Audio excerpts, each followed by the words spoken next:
Hai pendengar semua, selamat datang dan mendengarkan audiobook dari Audiotun. Kita lanjutkan novel karya K.L. Nurmala yang berjudul Tuan Muda yang Terhina dengan pengisi suara Restika. Dan inilah episode yang ke-12, menghadiri pesta. Selamat mendengarkan. Dari balik selimut, Natasha mengeratkan katupan bibirnya. Degup jantungnya sangat cepat hingga ia merasa takut terdengar oleh Arjuna. Tak lama terdengar dengkuran halus Arjuna. Natasha membuka selimut yang membuatnya hampir kehabisan nafas dan menatap horor pada Arjuna. Dia pasti merasa sangat nyaman tidur di tempat tidur. Sampai-sampai mengabaikanku. Deci Natasha dalam hati. Ditatapnya lekat-lekat wajah Arjuna. Wajah itu terlihat sangat lelah. Natasha yang semula berniat mengusir Arjuna dari tempat tidur itu pun tak tega. Natasha berusaha terlelap sambil memandangi wajah Arjuna. Natasha menggerakkan telunjuknya di udara mengikuti bentuk hidung Arjuna. Hatinya tergelitik ingin mengusap bulu mata Arjuna yang lentik. Dari mana dia mendapatkan semua ini? Apa ibunya sangat cantik? Atau ayahnya yang sangat tampan? Kenapa dia tidur di sini? Mengganggu tidurku saja. Gumam Natasha, lalu menarik selimutnya hingga menutupi kepala. Di tempat lain, takan musik yang memekakan telinga menyambut kedatangan Joshua. Pria itu menghampiri meja bartender yang langsung menawarkan minuman padanya. "Jo?" tanya seorang pria yang menghampiri.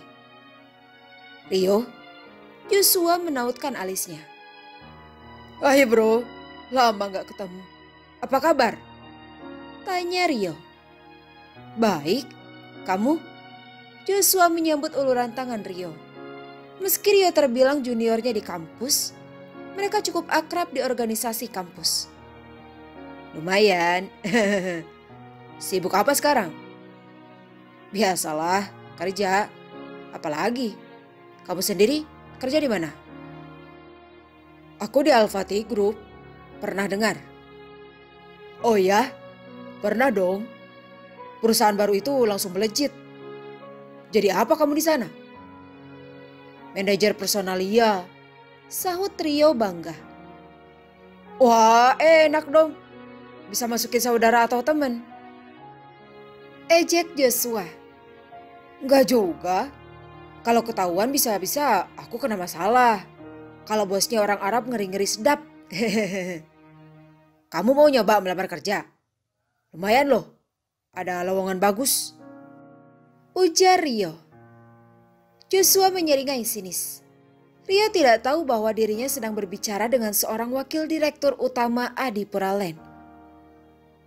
"Lowongan apa memangnya?"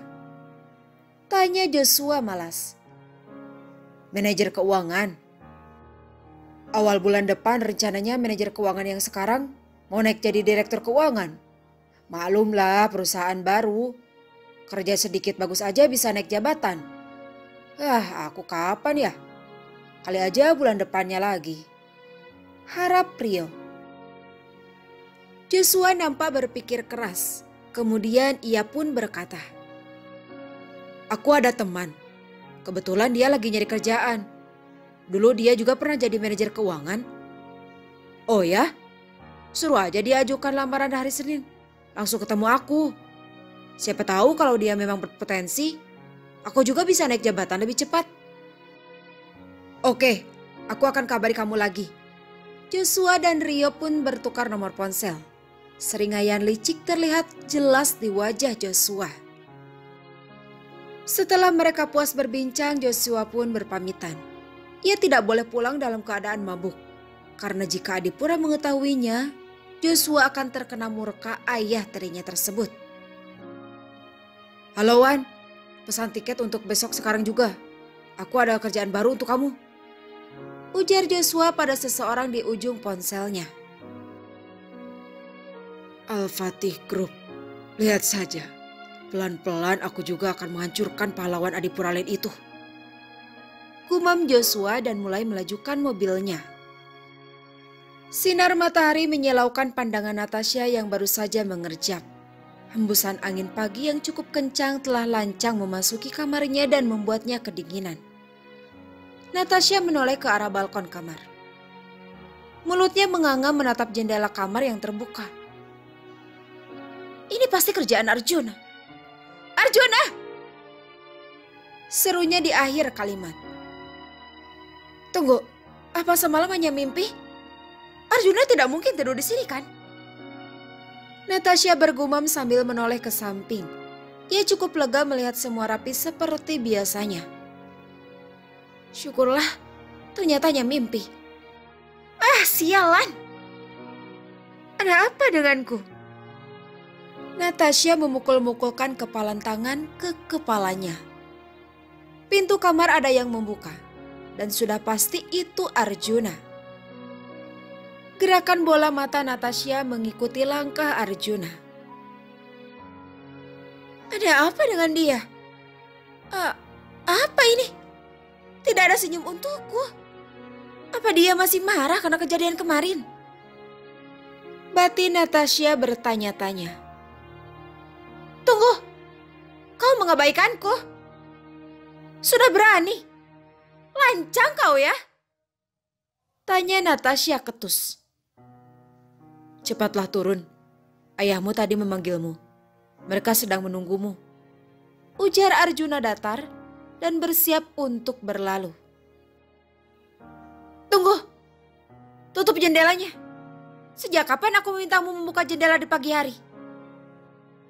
Tanya Natasha ketus. Udara pagi baik untukmu. Arjuna melangkah meninggalkan kamar. Apa-apaan dia? Sialan! Pria tidak berguna! Pekik Natasha sambil melempar asal bantalnya. Rupanya malam ini keluarga Adipura mendapat undangan pernikahan putri salah satu pengusaha ternama. Karena ditujukan untuk Adipura dan keluarga.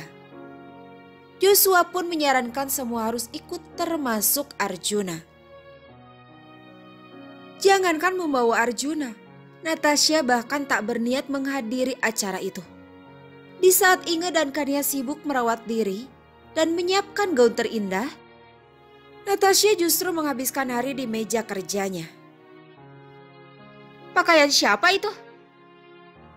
Tanya Natasha ketus saat menyadari Arjuna sedang bercermin. Ini milikku, saut Arjuna datar. Apa Joshua yang memberikannya padamu? Selidik Natasha. Aku tidak serendah itu, Tasya. Aku membeli ini di toko baju sisa ekspor. Lumayan, murah, tapi cukup bagus. Bagaimana menurutmu? Arjuna berbalik menghadap Natasha. Terserah kau saja. Aku tidak peduli. Aku tidak akan pergi ke pesta itu. Natasha nampak gugup. Kau akan pergi, Tasya. Kita akan menghadiri pesta itu. Tegas Arjuna. Kau mengaturku? Tanya Natasha tak percaya. Kenapa tidak? Aku masih suamimu kan? Arjuna kembali menghadap cermin. Arjuna menahan senyum melihat wajah Natasha yang melongo tak percaya terpantul di cermin. Semalam Ahmed memberitahu bahwa ia mendapat undangan yang sama. Saat mengetahui keluarga Adipura juga diundang, Arjuna sengaja membawa setelan jas itu pulang. Kehadiran keluarga Adipura di pesta yang diadakan di ballroom hotel itu cukup menyita perhatian tamu undangan lain. Mereka mulai berbisik membicarakan menantu miskin tapi tampan yang berjalan paling belakang. Hai Tasya. Wow, kau selalu mempesona. OMG, ini channel Diamond Forever and Back. Pekik wanita yang menyapa Natasha sambil menutup mulutnya sendiri. Pekikan wanita itu membuat beberapa wanita tertarik untuk mendekat. Kania dan Inge bahkan tidak percaya jika tas tangan yang dibawa Natasha itu satu dari 13 tas yang ada di dunia. Benarkah? Di mana kau membelinya?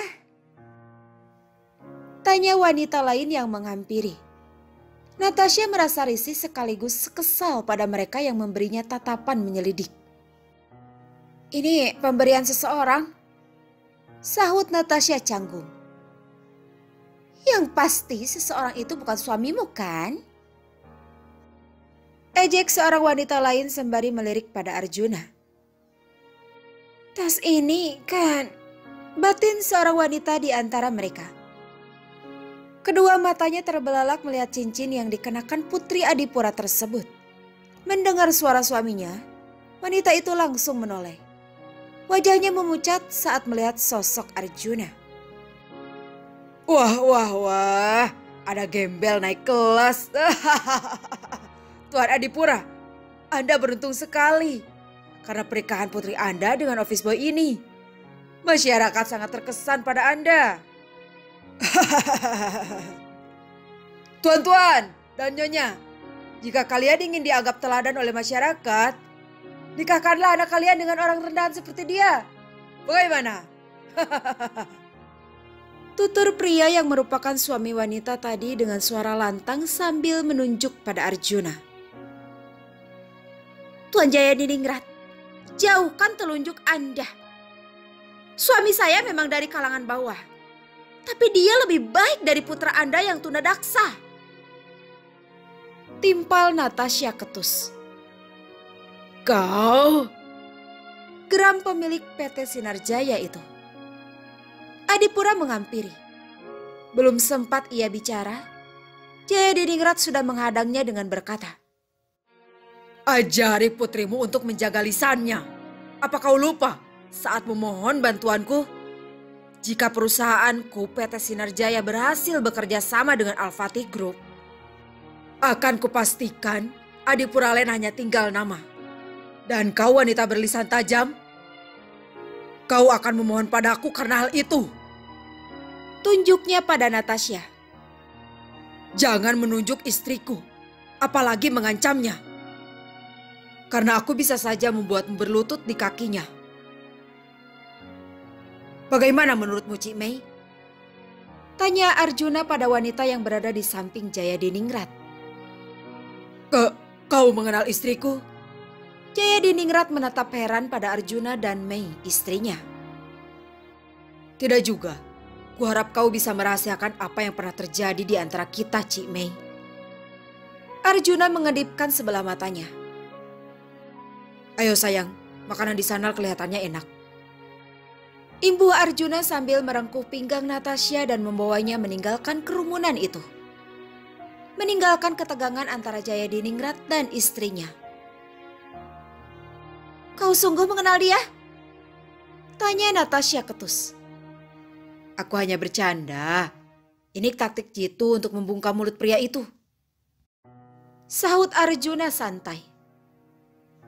Kau yakin tidak sedang berbohong padaku? Natasha menatap penuh selidik. Ayolah Tasya, tatapanmu itu membuatku takut. Apa kau cemburu?